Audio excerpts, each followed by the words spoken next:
એટલે ફ્લેક્સિબિલિટી. બીજો એક મોટો સદગુણ છે સેલ્ફ અવેરનેસ. યુનિટી માટે આ સદગુણ બહુ જ જરૂરી છે. તો તમને સફળતા લઈ જાય. This is the secret of success. Self awareness. તમારી સેલ્ફ અવેરનેસ ના હોય, સ્વજાગૃતિ ના હોય ને, તો કોક એવો શબ્દ બોલી જાય, 30 વર્ષની મિત્રતા તૂટી જાય, યુનિટી તૂટી જાય.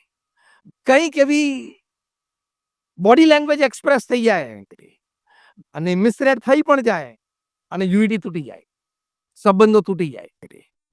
એટલે યુનિટી મેન્ટેન કરવા માટે તમારે આ સેલ્ફ અવેરનેસ બહુ જ જરૂરી છે. સેલ્ફ અવેરનેસ હોય તો એ વ્યક્તિની પ્રગતિ, સક્સેસ ચાલુ રહે. Because he never max a private or a public mistake in life. પ્રમુખ સ્વામી મહારાજ ધામમાં પધાર્યા પછી એમની શ્રદ્ધાંજલિ સભામાં ગાંધીનગરમાં મહાત્મા મંદિરમાં ખૂબ બધા પ્રતિષ્ઠિત મહાનુભાવો પધારેલા.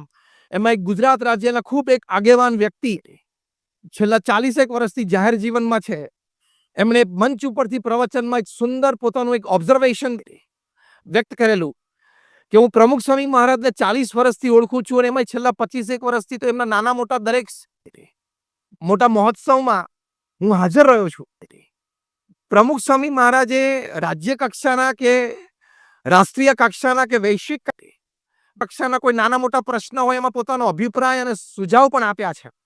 પણ મારો 40 વર્ષનો અનુભવ આ વ્યક્તિ બોલે છે કે મારો 40 વર્ષનો અનુભવ એ કે છે કે એક પણ વખત પ્રમુખ સ્વામી મહારાજ જે 80 વર્ષનું જાહેર જીવન જીવ્યા, 80 years, 8 decades of public life, અને બધા જ નાના મોટા social issues, national issues, international ઇશ્યુઝમાં જાહેરમાં પણ ઘણી વખત અભિપ્રાય આપ્યો છે એમણે. પણ એક પણ વખત પ્રમુખ સ્વામી મહારાજના મુખે એક પણ એવો સ્લીપ ઓફ ટંગ, એક પણ શબ્દ નથી નીકળ્યો જેને લઈને કોન્ટ્રોવર્સી ઊભી થઈ હોય. આટલી સ્વજાગૃતિ જેના વ્યક્તિના જીવનમાં હોય એ વ્યક્તિને સફળતા મળે, કારણ કે there are no forces to pull him down and back. એમને ઓબ્ઝર્વ કરેલી. તો આપણે પણ યુનિટી, મિત્રભાવ, એટલે કે મિત્ર સાથે યુનિટી, ફેમિલીમાં પારિવારિક એકતા એટલે ફેમિલી યુનિટી, જ્યાં આપણે કામ કરીએ છીએ ત્યાં વર્કિંગ કલીગ્સ સાથે આપણી જે યુનિટી, એ મેન્ટેન કરવા માટે તમારે સેલ્ફ અવેર તો અત્યંત રહેવું પડે. બોલવામાં, ચાલવામાં, જોવામાં, એક્સપ્રેસ થવામાં, બોડી લેંગ્વેજમાં અત્યંત સ્વજાગૃતિ. that you don't offend, you don't make a mistake. તો એ નો લાભ શું? હું ડેપ્થ ઉપરથી બોલું છું, સાંભળજો. એનો લાભ શું? તમારી પર્સનાલિટી અને તમારું કેરેક્ટર વધારે એક્સેપ્ટેબલ બનશે. અને when your personality and character becomes more acceptable, the ladder of success is right in front of you. બીજા બધા રિસોર્સિસ તો એમને ખેંચીને પાછળ. પ્રમુખ સ્વામી મહારાજની પર્સનાલિટી અને કેરેક્ટર આખા સમાજે સ્વીકાર. એટલે resources, all kinds of resources, material resources, man resources, money resources, બધા રિસોર્સિસ ઉપલબ્ધ થઈ શક્યા. એટલે એક સેલ્ફ અવેરનેસ બહુ જ મોટી વાત છે. અને ત્રીજો મોટો સદગુણ એ લખે છે, an ability to face and use the suffering of lives. લાઈફમાં સફરિંગ આવે, નિયર એન્ડ ડિયર વન્સમાંથી પણ આવે, પણ એ સંબંધ કાપતા પહેલા યુનિટીનો વિચાર કરવો, રેસિપ્રોકેટ થતા પહેલા યુનિટીનો વિચાર કરવો. એ જે ઘા તમને વાગ્યો છે એ ચોક્કસ નહોતું થવું જોઈતું પણ થઈ ગયું છે, યુ આર હર્ટ. પણ એનું લેવલ કેટલું છે, કેટલા દિવસ ટકશે, એ વ્યક્તિ હાથે કરીને કર્યું છે, ઇન્ટેન્શનલ છે કે અનઇન્ટેન્શનલ છે, આ ઘણું બધું વિચારવું પડે બિફોર યુ રેસિપ્રોકેટ. કારણ કે તમે રેસિપ્રોકેટ થશો એટલે યુનિટી તૂટશે જ, અને યુનિટી તૂટશે એટલે તમે ડિસ્ટર્બ થશો અને વ્યક્તિગત જીવનથી વ્યવહારિક જીવન સુધી સફળતામાં પ્રશ્ન ઊભા થશે જ. હર્ટ તો બધા જ થવાના છે. અને ક્યાંથી થવાના છે? નિયર એન્ડ ડિયર વન્સમાંથી જ, કારણ કે દુનિયાનો ક્રમ છે. તો એને ઇવેલ્યુએટ પ્રોપર કરવું પડે. થોડી વાતમાં નારાજ નહીં થવાનું. આપણું મન એટલું બધું નબળું હોય છે કે આપણે કોઈ ગેધરિંગમાં જઈએ ને કોઈક આપણી સામે 2 વાર 3 વાર જોવે ને તો એ મનમાં વિચાર હોય, કેમ જોતો હશે, કેમ જોતો હશે. હા, જવાબ આપું, કેમ જોતો હતો? કહું, આંખ છે, જોવે, ઇટ્સ ઓકે. એને તો 2 જ વાર જોયું, ત્રીજી વાર તો તું વચ્ચેથી પસાર થઈ ગયેલો ખોટો. એ તો આમ જ જોતો હતો. એટલે બહુ જ આપણું ડાઉટફુલ માઇન્ડ હોય ને, નાની શંકાઓ હોય ને, એ આપણી બોડી લેંગ્વેજ ઉપર રિફ્લેક્ટ થાય અને એ વ્યક્તિ સાથે યુનિટીમાં પ્રશ્ન થાય જ. એટલે બહુ નાની વાતો મગજ ઉપર નહીં લેવાની. કેમ આવું બોલ્યો હશે? કેમ આમ જોયું હશે? કેમ આમ કર્યું હશે? Why are you giving so much of your time, energy and space in your mind to that person, to that happening? આવી નાની વાતો ગણવાની જ નહીં, તો જ યુનિટી રહેશે. નાની વાતો સંભાળી જ નહીં રાખવાની, તો જ બાકી, કારણ કે આ તો રોજ બનવાનું. હા કે ના? રોજ બનવાનું હતું, વર્ક પ્લેસ પર બનવાનું, તમે બસ સ્ટેન્ડ ઉપર ઉભા હો તો ત્યાં બનવાનું. એટલે an ability to face and use the suffering of life. પ્રમુખ સ્વામી મહારાજ મુંબઈમાં હતા. એક પ્રતિષ્ઠિત મહાનુભાવ, યુનિયન કેબિનેટ મિનિસ્ટર. એમણે પ્રમુખ સ્વામી મહારાજના દર્શન કરવા માટે આવ્યા ત્યારે પ્રમુખ સ્વામી મહારાજના મોઢે 1 કલાક સુધી અપમાનિત શબ્દોમાં પ્રમુખ સ્વામી મહારાજને ખખડાવ્યા. પ્રમુખ સ્વામી મહારાજ એ વખતે તાવ હતો ને રેસ્ટ કરતા હતા. જે હોસ્ટ હતા એમને પણ લાગ્યું કે બહુ ખોટું થઈ ગયું, પણ હવે આટલા મોટા માણસને રોકે કોણ? અને ખખડાવા પાછળનો મુખ્ય મુદ્દો એટલો હતો કે તમે યુવાનોને, યંગસ્ટર્સને, એન્જિનિયર્સ, ડોક્ટર્સને તમે સાધુ બનાવો છો તો ભવિષ્યમાં એન્જિનિયર્સને, ડોક્ટર્સની ખોટ પડશે. એટલે ગમે ત્યારે જોવો ત્યાં બધા પ્રોફેશનના 15% તો અનએમ્પ્લોયડ હોય જ છે ને પૃથ્વી ઉપર. એનું પહેલા વિચાર કર ને. એટલે સ્વામી એક શબ્દ ના બોલ્યા. પછી ખખડાવાનું બંધ કર્યું એમણે, ગુસ્સો ઉતરી ગયો. એટલે સ્વામી આમ ઘડિયાળ સમય જોયું, રાત્રે 8:30 થયા. સ્વામી કે એમને જમાડી દેજો. આ વાત તો ત્યાં પૂરી થઈ ગઈ 1986માં. 2 વર્ષ પછી 1988માં પ્રમુખ સ્વામી મહારાજની જન્મજયંતિ નેરોબીમાં. 2 વર્ષ દરમિયાન જે પણ ઘટનાઓ બની હશે, આ વ્યક્તિ was no more the union cabinet minister. He was no more the member of the planning commission of India. એટલે એક સામાન્ય વ્યક્તિ બની ગયેલી. એક એનજીઓ ચલાવતા પહેલા ફંડ રેઝિંગ માટે નૈરોબી આવેલા, ખબર પડી કે પ્રમુખ સ્વામી મહારાજના સાનિધ્યમાં બહુ જ મોટું ગુજરાતી ગેધરિંગ ભેગું થવાનું છે. અને જો પ્રમુખ સ્વામી અપીલ કરે તો મને આ પ્રોજેક્ટ માટે ફાઇનાન્સ સારું મળે, એટલે કે હેલ્પ મળે. એમને આવતા જોયા પ્રમુખ સ્વામી મહારાજ, એટલે પ્રમુખ સ્વામી મહારાજ મંચ ઉપરથી જાતે ઊભા થયા. સ્ટેજના ખૂણા સુધી એમને લેવા માટે ગયા. હાથ પકડીને એમને મંચ ઉપર લાવ્યા. મંચ ઉપર 4-5 પ્રતિષ્ઠિત મહાનુભાવો બેઠેલા, એમની સાથે એમની ઓળખાણ કરાવી. અને પ્રમુખ સ્વામી મહારાજને પૂછ્યું કે બોલો શું આવવાનું થયું? એમને કહ્યું મારે કામ છે ને તમે જો જાહેરાત જાતે કરો તો બહુ સારું. સ્વામી કે કરશું. એમને બાજુમાં મંચ ઉપર બેસાડ્યા. એક સિંગલ બોડી લેંગ્વેજ એક્સપ્રેશન, એક single flicker of the eye, movement of the lip, Pramukh Swami મહારાજ એવું જણાવવા ના દીધું કે 2 વર્ષ પહેલા તમે મને 1 કલાક સુધી નોન સ્ટોપ, મને તાવ હતો તો પણ એક ન ગણકારીને તમે મને બેફામ શબ્દોમાં ખખડાવેલો. 1986 મીન્સ પ્રમુખ સ્વામી મહારાજ વોઝ 66 years old. મોટા ઉત્સવો ઇન્ડિયામાં ઉજવાઈ ગયેલા 81-85ના. And he was popular, famous and acceptable to the society all over the country, internationally as well. 1985નો અહીંયા CFI લંડનમાં ઉજવાઈ ગયેલો હતો. એમણે પ્રમુખ સ્વામી મહારાજે વાત કરી, એટલે પ્રમુખ સ્વામી મહારાજે આશીર્વાદમાં જાતે એમની એનજીઓ વિશે, એમના પ્રોજેક્ટ વિશે અનાઉન્સમેન્ટ કર્યું. એમને બહુ સારું લાગ્યું, એમને ઘણી યોગ્ય હેલ્પ પણ મળી અને એમને કાયમ માટે પ્રમુખ સ્વામી મહારાજ પ્રત્યે એક સદભાવ થઈ ગયો. To create unity between people and organizations is not a joke. You should learn the art of facing and using the suffering of life. એ વખતે પ્રમુખ સ્વામી મહારાજ બીજું બધું આપણે એની જગ્યા તો ઘણું કહી શક્યા હોત ને, કરી શક્યા હોત ને. પહેલો શબ્દ આવ્યો પણ પ્રમુખ સ્વામી મહારાજ વોઝ અ ડિફરન્ટ કેરેક્ટર. આ લેવલ ના સદગુણોનું exhibition, a deep sense of oneness, deep sense of understanding હોય કે આપણે જેમ સારું કામ કરીએ છીએ એમ આ વ્યક્તિ પણ આજે એક સારું કામ કરવા માટે આવ્યા છે. સમાજનું સારું કામ થાય છે ને, સમાજની યુનિટી વધે છે ને, તો I must let go, I must forget, I must forgive, ત્યારે સંપ મેન્ટેન થાય. આપણે તો અહીંયા બેઠા છીએ, આટલો મોટો વારો તો આવવાનો નથી કોઈ દિવસ, પણ આપણે પરિવારમાં અને જ્યાં કામ કરીએ છીએ અને આપણું સોશિયલ સર્કલ છે ત્યાં થોડુંક લેટ ગો, થોડુંક મોટું મન, થોડુંક face the suffering, forget the suffering, તો એ સદગુણોથી સંપ વધે છે. એટલે 3 સદગુણ હોય તો એ સ્પિરિચ્યુઅલી હાઈ પર્સન એટલે સ્પિરિચ્યુઅલ કોશન્ટ એનામાં છે, એ વાત સમજાય. First is flexibility, second is self awareness, અને third an ability to face and use the suffering of life. Unity maintain થાય.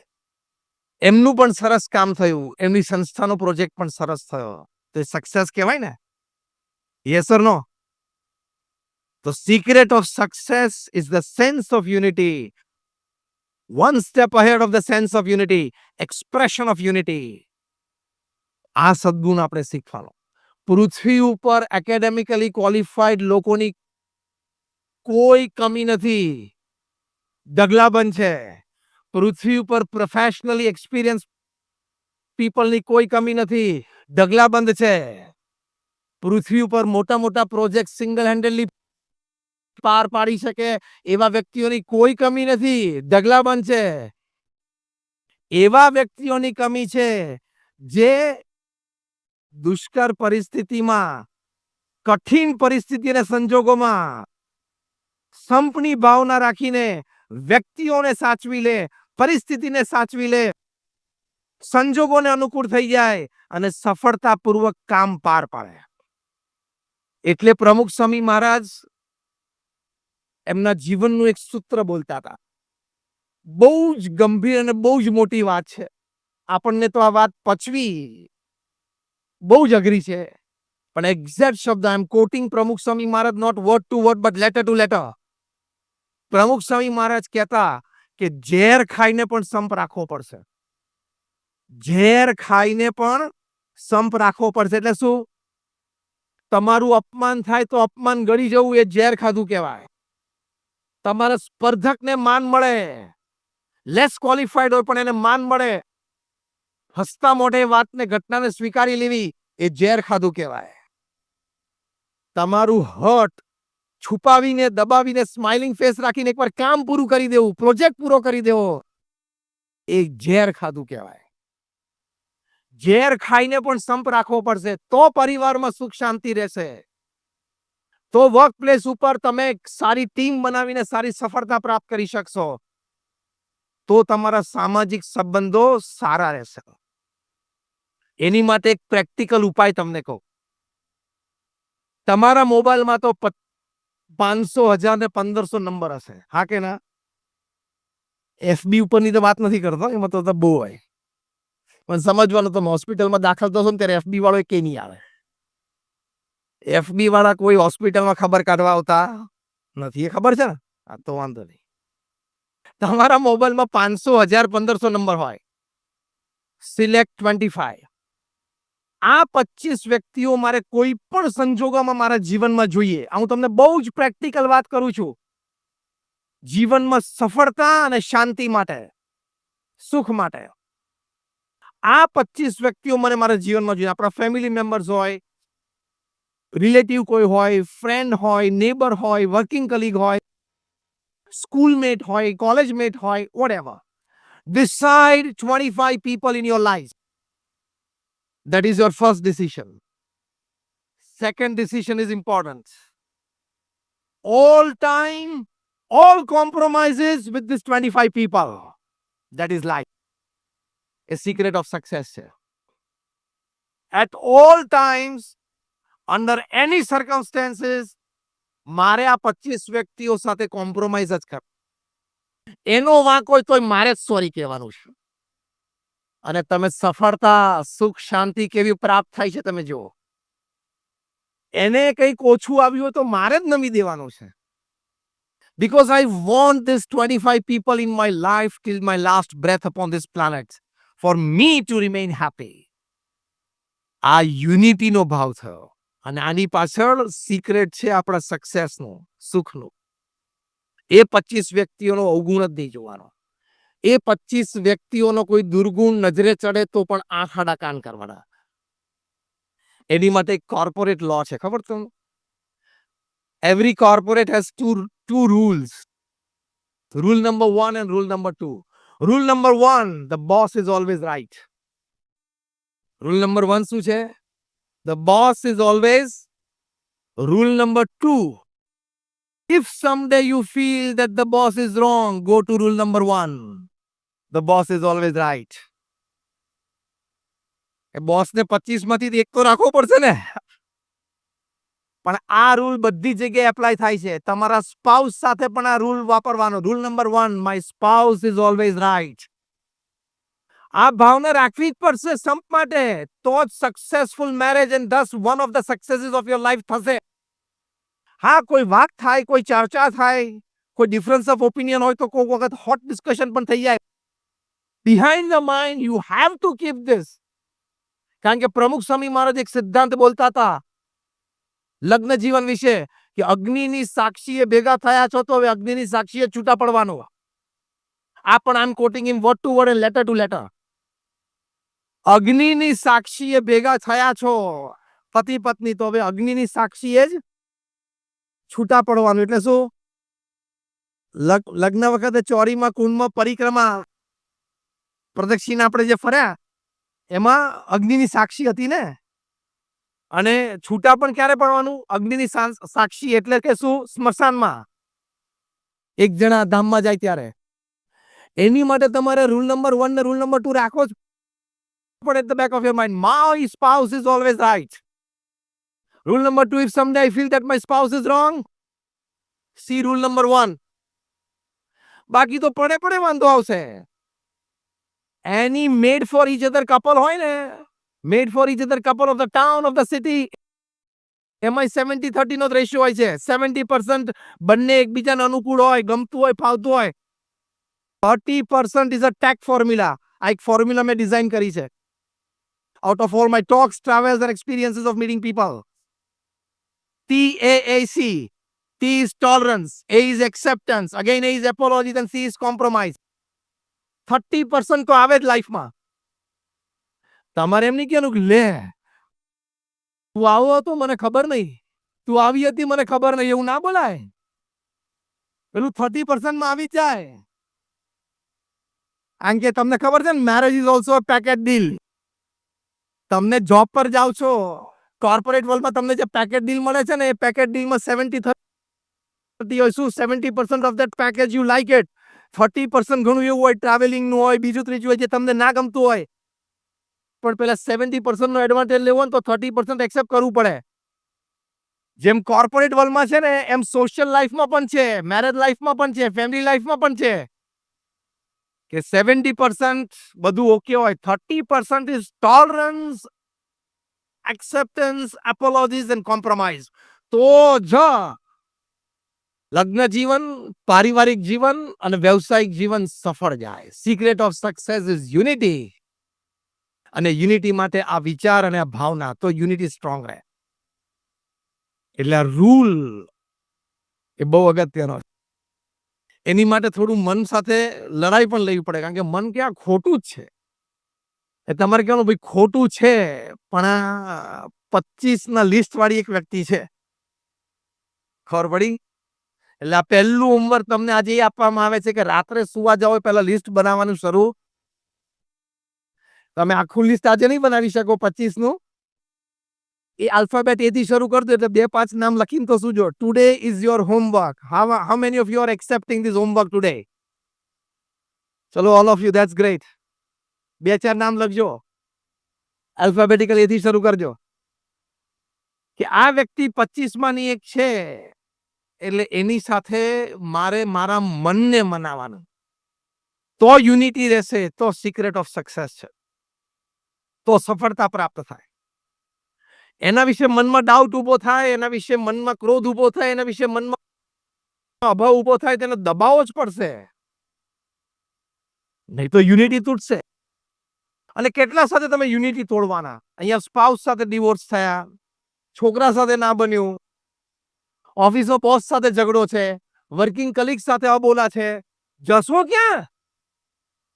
Where will you go? You will be in a constant state of worry. ઘણા નહીં આમ footpath ઉપર જતા હોય છે, zombie જેવા જ લાગે તમને. જતો જ હોય ને એનું મોઢું જોવો ને એનું બોડી લેંગ્વેજ જોવો ને ઝોમ્બી જેવા જ લાગે છે. કારણ કે એ બધી જગ્યાએ જે મૂંઝાયેલો છે. એને કોઈ જગ્યાએ કોમ્પ્રોમાઇઝની આર્ટ આવડતી જ નથી. કોઈ જગ્યાએ ટોલરન્સની આર્ટ આવડતી જ નથી. કોઈ જગ્યાએ અપોલોજીસની આર્ટ આવડતી જ નથી. And when he has not learned that art of compromise and tolerance, એ તમારું જીવન નિરાશામાં અને વરી સ્ટેટ ઓફ માઇન્ડમાં 24/7 365 જતું રહે. હું આંકડો શું બોલે ખબર પડી? 24/7 365 24/7 આપણે શોપ્સ હોય છે ને, 24 કલાક ખુલ્લા રહે 7 હજાર 365 days of the year and 80 is 80 years of your life. 24/7 365 80 વરી સ્ટેટમાં ના રહેવું હોય, tolerance, acceptance, apologies and compromise, which brings unity, is શીખવું જ પડશે. છૂટકો જ નથી. એટલે એની માટે મન સાથે થોડું કોમ્પ્રોમાઇઝ કરતા શીખવું પડે. એક બહુ સરસ પુસ્તક છે જે પ્રોફેશનલ્સ હોય એ ચોક્કસ વાંચજો. The title of the book is steel power. મેં કોરોના દરમિયાન આ પુસ્તક વાંચ્યું, સ્ટીલ પાવર. ગેરેટ ક્રેમરે આ લખ્યું છે પુસ્તક. He is a sports psychologist. પણ એમને બહુ સુંદર એક વાત લખી છે અંદર કે for a sportsman or any human being life માટે ટુ પરફોર્મ વેલ, એને પોતાના મન સાથે શું વાર્તાલાપ કરવો જોઈએ. એમાંથી એમણે એક ફોર્મ્યુલા આ પુસ્તકમાં બહુ સરસ લખી છે. બહુ સાંભળવા જેવી ને સમજવા જેવી વાત છે. એ ફોર્મ્યુલા શું છે? Performance is equal to potential minus internal interference. બહુ જ સમજવા જેવી ફોર્મ્યુલા છે. I am repeating again. Performance is equal to potential minus internal interference. આની સમજૂતી આપતા એક વાક્ય, બે વાક્ય મેં લખે છે. ધી ઓથર ગેરેટ ક્રેમર એ લખે છે કે પરફોર્મન્સ માટે એટલે કે સક્સેસ માટે, આપણે સિક્રેટ ઓફ સક્સેસ જ સમજીએ, સક્સેસ કે પરફોર્મન્સ માટે તમારે you have to constantly check the dialogues going inside, going on inside rather, કે અંદર તમારે શું વાર્તાલાપ ચાલે છે, કરવું ના કરવું, પેલો માણસ મને સપોર્ટ કરશે નહીં કરે, મારે શું કરવું પડશે નહીં કરવું પડે, આને સમજાવવું પડશે અને કહેવું પડે, કેટલો બધો ઇન્ટરનલ ડાયલોગ ચાલતો હોય. એને બહુ જ સારી રીતે ઓબ્ઝર્વ કરવો પડશે, બહુ સારી રીતે કંટ્રોલ કરવો પડશે. અને પછી જે વસ્તુ સાચી અને સારી હોય, જરૂરી હોય, એની માટે તમારે કોમ્પ્રોમાઇઝ કરવું પડે, મનગમતું મૂકવું પડે તો એ કરી દેવાનું, પણ ઇન્ટરનલ ડાયલોગ સાચો રાખવાનો, તો તમારું પરફોર્મન્સ બહુ સારું જશે. આ ઇક્વેશનનો એ પણ મતલબ છે કે તમે હાઈ ઓન પોટેન્શિયલ હો, performance is equal to potential minus internal interference. High on potential હો પણ ઇન્ટરનલ ઇન્ટરફિયરન્સ પણ વધારે આવતું હોય તો પરફોર્મન્સ ઉપર ઇફેક્ટ આવશે જ, આવે જ. એટલે તમે સક્સેસફુલ ન થઈ શકો. એટલે યુનિટી રાખવા માટે ઇન્ટરનલ ડાયલોગ રાખવો બહુ જ જરૂરી છે. સત્વ એટલે કે ઇન્ટરનલ ડાયલોગ સાત્વિક હોવો જોઈએ. એ પણ આ વાત બહુ સુંદર લખી. તો આવા થોડા કારણો છે જેના લઈને આપણે યુનિટી વધતી હોય અને સફળતા બહુ જ મોટી પ્રાપ્ત થતી. 2020માં ઇન્ડિયાની ક્રિકેટ ટીમ ઓસ્ટ્રેલિયા ગયેલી. એમાં પહેલી ટેસ્ટ મેચમાં ફર્સ્ટ ઇનિંગ્સમાં આખી ઇન્ડિયાની ટીમ 36માં ઓલ આઉટ થઈ ગઈ. 2020માં 36 ઓલ આઉટ. અને બધા ગ્રેટ્સ હતા અંદર, વિરાટ કોહલી સહિત બધા હતા અંદર. 36 ઓલ આઉટ અને બહુ ખરાબ રીતે ટેસ્ટ મેચ હારે. પછી હવે 36માં ટેસ્ટમાં તમે ઓલ આઉટ થઈ જાઓ, કેટલું ખરાબ કહેવાય. હવે ઇન્ટરનલ ડાયલોગ કેટલો ચાલ્યો હશે બધા પ્લેયર્સને, પણ બોર્ડ રૂમમાં બધા બેઠા players including Virat Kohli and everybody. પહેલું નક્કી શું કર્યું કે આની ઇફેક્ટ આપણા મગજ ઉપર સવાર નથી થવા દેવી. It's a decision. બીજું, આપણે કોઈ એકબીજાનો વાંક કાઢવો નથી. This is unity. કારણ કે 36મો ઓલ આઉટ થાય એટલે બધા એકબીજા સામે આંગળી ચીંધી શકે ને. આઉટસાઇડ ધી ઓફ સ્ટમ્પ બોલ જતો તું, શું કામ તે મારવા ગયેલો?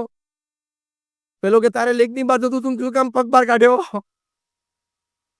કોઈએ એકબીજાનો વાંક કાઢવાનો હોય. Sense of unity. નક્કી કર્યું કે કોઈએ એકબીજાનો વાંક કાઢવાનો નહીં. પહેલું શું નક્કી કર્યું? ભૂલી જવાનું છે. આની ઇફેક્ટ મગજ ઉપર લાવવા દેવાની નથી, જાણે કે આ બન્યું જ નથી. બીજું, કોઈ એકબીજાનો વાંક કાઢવો નહીં. અને ત્રીજું, નેક્સ્ટ ટેસ્ટમાં we go with full potential with zero internal interference. Internal interference આ બે જ હતું કે આટલી ખરાબ રીતે આઉટ થઈ ગયા, એ ઇન્ટરનલ ઇન્ટરફિયરન્સ હતું, અથવા તો એકબીજા પ્રત્યે દોષારોપણ, એ ઇન્ટરનલ ઇન્ટરફિયરન્સ હતું. આ બંને ઝીરો કરી દેવા છે. અને સેકન્ડ ટેસ્ટમાં ઇન્ડિયા ડિફીટેડ ઓસ્ટ્રેલિયા અને ટેસ્ટ મેચ જીતી ઓસ્ટ્રેલિયન સોઇલ ઉપર.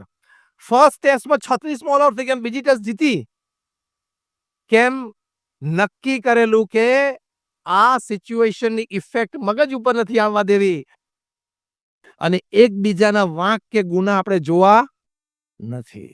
તો જો સક્સેસ મળ્યો ને, સફળતા મળી ને, એટલે unity has power, tremendous power. દુનિયામાં જ્યાં જ્યાં મોટી ઘટના બની છે કે અત્યારે બની રહી છે અથવા ભવિષ્યમાં બનશે, જ્યાં અત્યંત એકતા અને યુનિટી છે, ત્યાં ઓછા લોકો હોય, શક્તિ ઓછી દેખાતી હોય, તો પણ મોટું કામ કરે છે ને, અને કરી શકે છે. They can make it happen. છેલ્લી 5 મિનિટમાં આપણે વાત પૂરી કરીએ. C, nature likes it, God likes it. Unity માટે આપણે એક વિચાર આ પણ કરવાનો કે ભગવાનને આ વસ્તુ ગમે છે. ભગવાને નેચરમાં આ વસ્તુ મૂકી. તમારામાંથી કેટલાય સનફ્લાવર્સ જોયા છે? આંગળી ઊંચી કરો. બધાય જોયા છે. સનફ્લાવરનું મોઢું ક્યાં હોય? કઈ બાજુ હોય? ફેસિંગ સન. એ બધાય જોયું છે. હવે જ્યારે સન બહાર ના હોય, ક્લાઉડી વેધર હોય, ત્યારે કોણે સનફ્લાવરને જોયા છે? આંગળી ઊંચી કરો. સમજીને ઊંચી કરજો, હું પ્રશ્ન પૂછવાનો છું. થપ બધા આમ થઈ ગયા. વાંધો નહીં, હવે જોજો, તમારે તો અહીંયા લંડનમાં ક્લાઉડી વેધર બહુ હોય. When the sun is not out, is cloudy, એ વખતે સનફ્લાવર્સને તમે ઓબ્ઝર્વ કરે. એ સનફ્લાવર્સ છે ને એકબીજા સામે ફેસ કરશે.